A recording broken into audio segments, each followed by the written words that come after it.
Saudara, kita masuk di segmen Sapa Dunia untuk informasi mancanegara bersama saya Nanda Aprilia. Saudara, setelah dipindahkan dari Casa Santa Marta, jenazah Paus Fransiskus kini disemayamkan di Basilika Santo Petrus untuk memberi kesempatan umat Katolik memberikan penghormatan terakhir sebelum pemakaman.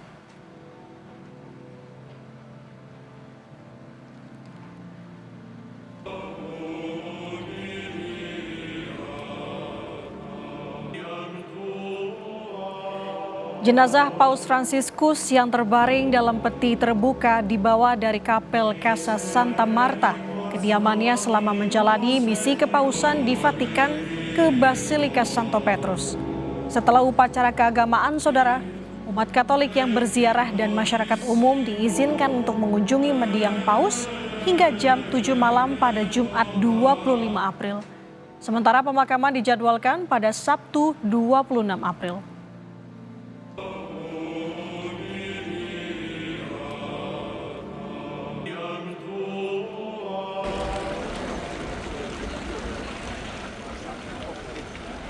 Basilika Santa Maria Maggiore akan menjadi tempat peristirahatan terakhir pemimpin tertinggi Gereja Katolik sekaligus Kepala Negara Vatikan, Paus Fransiskus. Dalam pesan yang ia tulis Juni 2022, Paus Fransiskus minta agar ia dimakamkan di Basilika Santa Maria Maggiore di Roma, Italia. Basilika Santa Maria Maggiore adalah salah satu dari 4 basilika kepausan di Roma, sekaligus gereja Santa Maria terbesar di kota itu.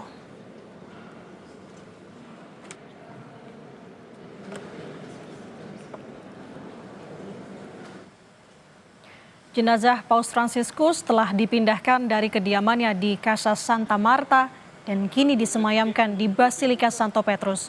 Informasi selengkapnya saudara kita tanyakan langsung dengan kontributor Kompas TV di Vatikan. Ada Antonius Agnindito yang saat ini sedang antre bersama dengan peziarah lainnya untuk bisa melihat jenazah Paus. Anin, selamat pagi waktu Jakarta. Saya sudah melihat di belakang Anda, sudah ada antrian juga. Bisakah Anda gambarkan kepada kami bagaimana situasi di sana? Baik, Nanda, ya selamat pagi waktu Indonesia, selamat pagi juga subuh waktu di sini. Memang di sini suasananya sangat-sangat ramai, juga memang seperti kita sudah ketahui, semenjak wafatnya Bapak Suci Paus Fransiskus banyak sekali peziarah yang datang ke sini. Ini terlebih lagi semenjak dilaksanakannya pemindahan jenazah Bapak Suci Paus Fransiskus dari tadi pagi dari kediamannya hingga ke dalam Basilika Santo Petrus. Memang sekarang Basilika Santo Petrus sendiri dibuka untuk umum, untuk para publik, sehingga para publik bisa melihat dan memberikan salam perpisahan terakhir kepada Bapak Suci Paus Fransiskus. Seperti yang sudah saya sampaikan sebelumnya, hari ini dibuka dari jam 11, namun sebelumnya saya sampaikan bahwa dibuka sampai jam 24. Tetapi karena sekarang ini ada animo yang sangat besar, membludak, animo dari masyarakat, animo dari presiden untuk datang, sehingga Vatikan memutuskan untuk menambahkan jam pembukaan hingga malam hari ini akan buka sepanjang malam. Jadi memang begitu, Nanda, memang ada di sini suasananya sangat-sangat animonya sangat besar untuk memberikan salam perpisahan terakhir kepada Bapak Suci Paus Fransiskus. Jadi begitu, Nanda, ini sangat ramai di sini seperti bisa dilihat di belakang saya. Oke, baik. Dengan animo yang sangat tinggi untuk melihat peti jenazah Paus Fransiskus dibuka seharian penuh. Nah, ini sampai kapan rencananya akan dibuka ini, sampai dengan penutupan peti atau seperti apa, Anin?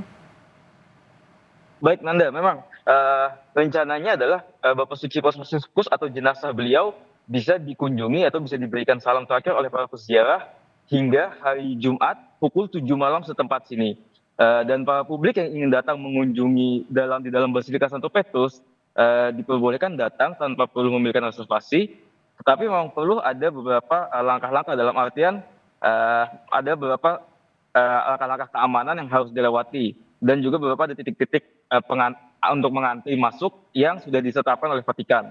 Jadi di sini selama ini saya sudah mendapatkan informasi dari relawan setempat bahwa ada tiga utama titik untuk memasuki Basilika Santo Petrus. Yang pertama ada di sebelah utara, yang lain ada di sebelah tengahnya melalui Via della Conciliazione, yang sisi lainnya adalah di sisi seberangnya utara, sisi selatan.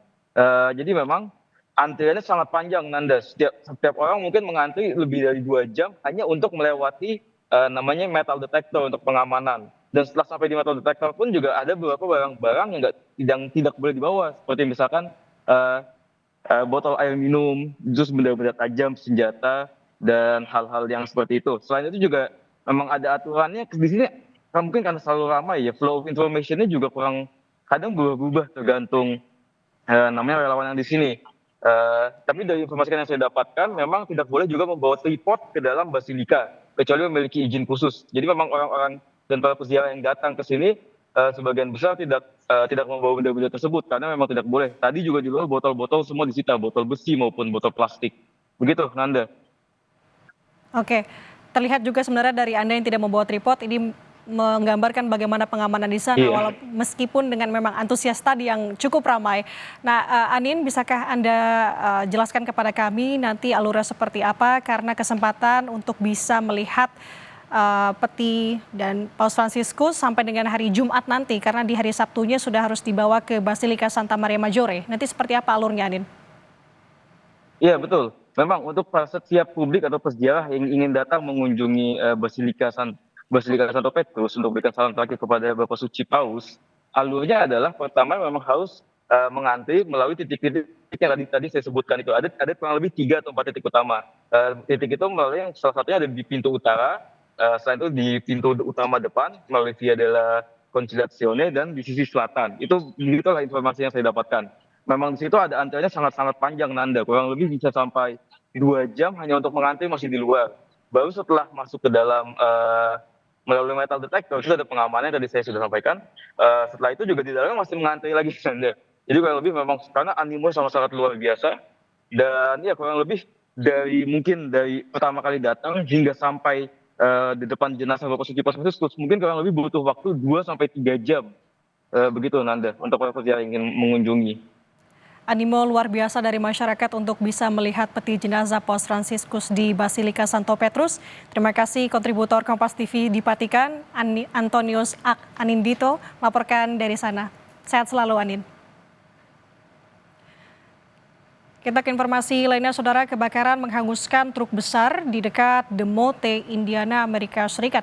Polisi mengatakan trailer ini mengangkut kaleng berisi bahan yang mudah terbakar, namun tidak menyebutkan jenis BBM yang diangkut. Dari penyelidikan awal, polisi menemukan kerusakan mekanis pada bagian traktor truk yang menyebabkan kebakaran, yang kemudian membakar trailer. Pengemudi truk selamat dari insiden ini.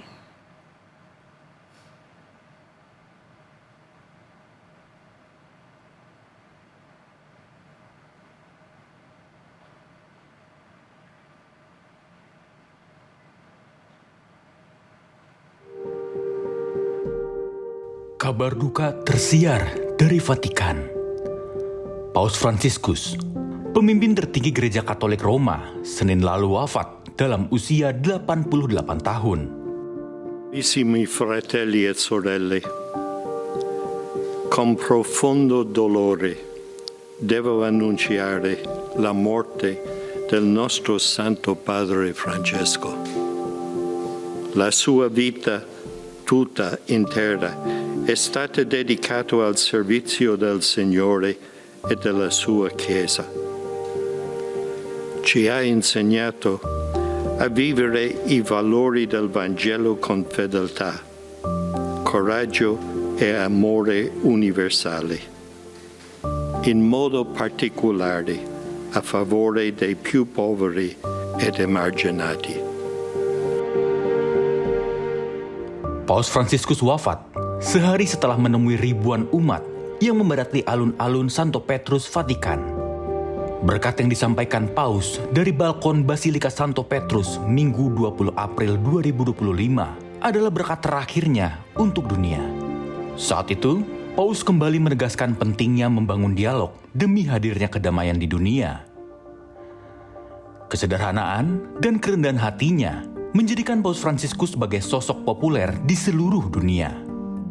Salah satunya tergambar dalam kunjungannya ke Indonesia September 2024. Alih-alih menggunakan kendaraan mewah, Paus memilih naik Kijang Innova Zenix dengan alasan kendaraan tersebut banyak digunakan masyarakat Indonesia. Kesederhanaan memang tak terlepas dari keseharian Paus Fransiskus. Jadi beliau itu agung, mulia, bukan karena kekuasaan yang beliau punya sebagai kepala negara. Itulah yang sungguh-sungguh menarik, karena di zaman sekarang ketika orang berlomba-lomba, bersaing, bahkan berlomba-lomba untuk mencari kekuasaan, beliau justru sebaliknya ingin menunjukkan bahwa jabatan itu bukan untuk diduduki, tetapi untuk dipangku. Selama melayani, Paus Fransiskus banyak melakukan terobosan. Paus menggunakan kepausan untuk mengedepankan pesan pastoral tentang inklusi radikal, suara untuk kelompok terpinggirkan dan kaum miskin. Kerukunan dan solidaritas juga tak lepas dari perhatian Paus. Saat di Indonesia, Paus Fransiskus bahkan memuji semboyan Bhinneka Tunggal Ika.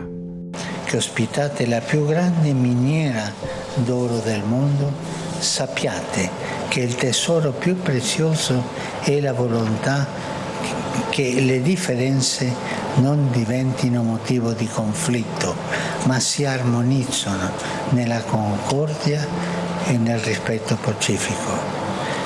L'armonia, questo che voi fate. Bhinneka Tunggal Ika, uniti nella diversità. Grazie. Sepanjang pelayanannya, Paus Fransiskus meninggalkan banyak sekali warisan pemikiran. Salah satunya, pandangan Paus soal korupsi. Kata-kata Paus Fransiskus itu tidak untuk bangsa Indonesia, tetapi untuk korupsi pada umumnya. Luka-luka bernanah. Akibat korupsi ini merupakan dosa berat yang berteriak ke surga. Karena luka itu merongrong dasar-dasar kehidupan pribadi dan masyarakat. Sampai akhir hayat, Paus Fransiskus tak henti menyuarakan pemikiran-pemikiran universal, seperti perdamaian, berpihak pada orang miskin, melawan kekerasan, dan kepedulian pada lingkungan hidup. Kini, Paus Fransiskus telah pergi.